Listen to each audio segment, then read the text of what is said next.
Hi everyone, welcome back to Rise e-learning again.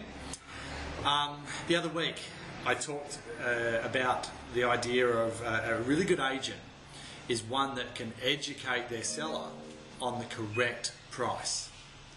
Now, please understand this.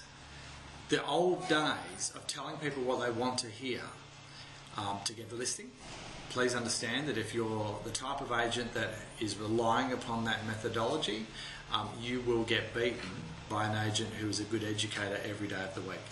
Not only that, but you'll end up with a hell of a lot of Z-class listings, and you know this to be true.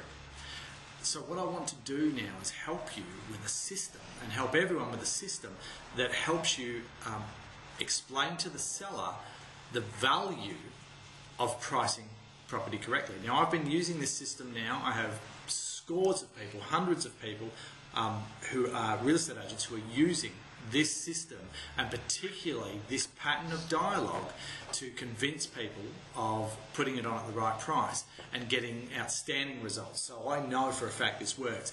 And look, I'm using it every single day. In fact, I will not engage in a listing presentation without explaining and using this pattern of dialogue to set people up for the right price. And the reason I do it is because I want only A-class listings. I do not want any Z-class listings at all. I certainly don't want any B's and C's. I want A's. Now, on occasion, you'll end up with B's and C's regardless. So I'm not saying that every single listing you're going to get is going to be an A-class because of this pattern of dialogue. What I'm saying is the ones that could have been moved to an A-class, you're going to move straight there. And the idea behind this is people will either transition from being a Z, a B or a C-class listing to an A over time. In other words, they'll transition there by doing price reductions or agreeing to price reductions. They'll transition there by passing through several agents and blaming each agent after the other until one of the agents has the guts or the courage to tell them the correct price, or time itself wears them down.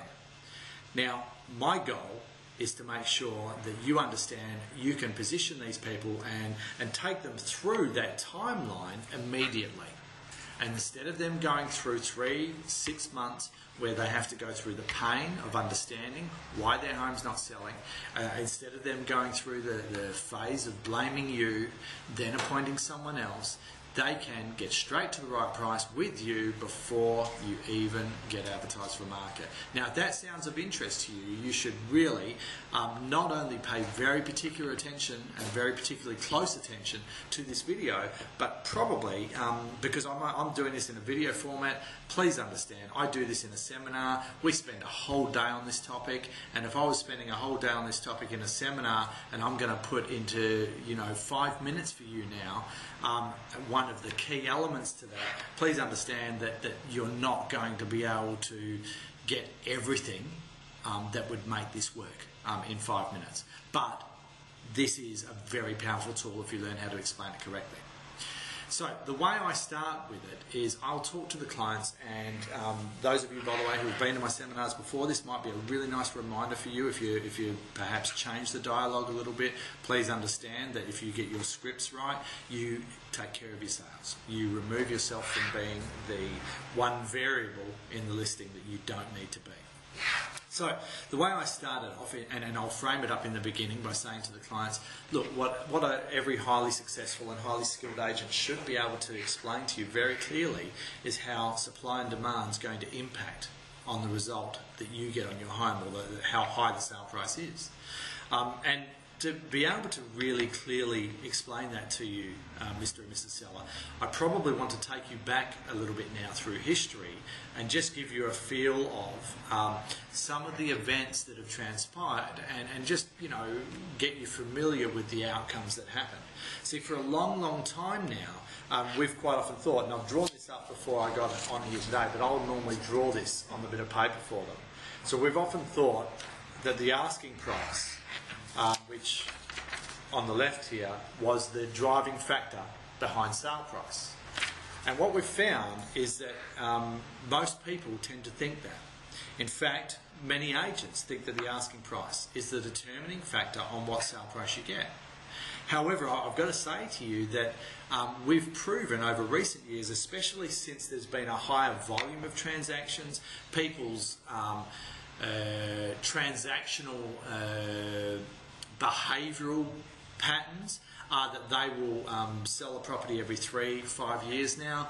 Now, you go back through history when our parents were selling properties, every 30 or 40 years they were living in a property. So, you know, obviously there wasn't as much transactional analysis for us to be able to determine this very fact. But today there's an enormous volume of transactions that can prove this up. There is no relationship whatsoever between asking price and sale price. And if you go back now, historically, through the boom years, the last boom we had, for instance, around the end of 2006, 2007, and during that window of time, what did you notice about the relationship between asking price and sale price? Now, invariably, and bear in mind now, if I was doing this in a group situation in a seminar, you guys, I will be asking you this question. Obviously, I realise I can't ask you this question right now and get an answer at least. I can ask it, but won't get the answer. But I can tell you that the answer is always that people will notice that people, buyers, paid more than the asking price. And in fact, what was happening during the boom years was there was no relationship between asking price and sale price, to the very fact that sometimes they would pay 30,000 above, sometimes they would pay 1,000 above, sometimes they would pay 5,000 below, sometimes they'd pay 50,000 above, and nothing specific was set in place in terms of a rule of how much above or whether you pay above or below.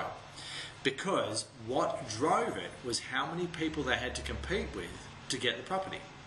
Now, if you look at that, there's a key clue in that statement. How many people they had to compete with to get the property. This is one of the driving factors behind what a property, or any commodity for that matter, is worth. Now, let's go through also that period of downturn we had during the middle to late part of 08. Also, that period between 2010 and today, where we saw declines in property values. Now, during those times, people were also coming in very hard and very low, and again, they weren't paying attention to asking price. If you can, you know, think about that, when people were coming in with offers, they were coming in by as little as they could get away with, and they were offering as little as they could get away with, depending on what level of competition they had.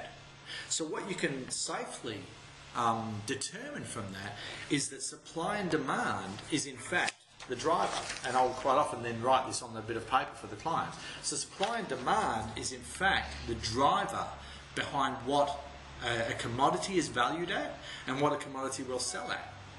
So now, if supply and demand is the driver, and bearing in mind that today we live in an information age, today sales evidence is very easily obtained by the buyer. They know exactly what everything is sold for, and if they don't, they can ask their bank manager, they can ask their friend who's a real estate agent, or they can pay the Valuer General's office $6.50 for a report.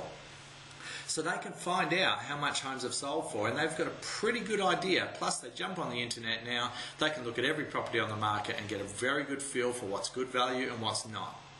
Now, therefore, let's say now that this line through the centre is the value line. In other words, that's what the home's really worth.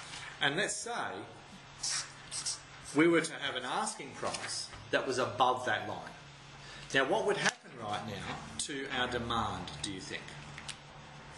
Now, I've asked you that question, and if you were able to answer, I'm pretty sure you'd say something along the lines of, well, what happens to the demand is the demand would get lowered. And so I would draw that out, and the client would definitely answer that the demand would get lowered. So if the demand got lowered, what do you think the impact would be? If I've got less people fighting for the property, people would then engage me and engage the property and offer as little as they could get away with. Would that be a fair assessment?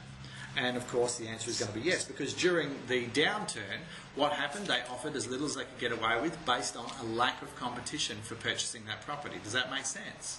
And obviously every person's going to say yes to that. Now let's say, conversely, if I get my pricing right, and I'd get my research right, and I get a from price that's in line with market value, or even fractionally below, and I position it correctly now. Now bear in mind, obviously there are laws about how you do that, so you do need to understand I can only ask a price that you would possibly consider. But let's say I position that correctly and I get a from strategy that's correctly aligned with where it's worth. What do you think I'm going to do to demand now? Bearing in mind that all the people are looking on the net, they're looking at everything, they know what everything's worth.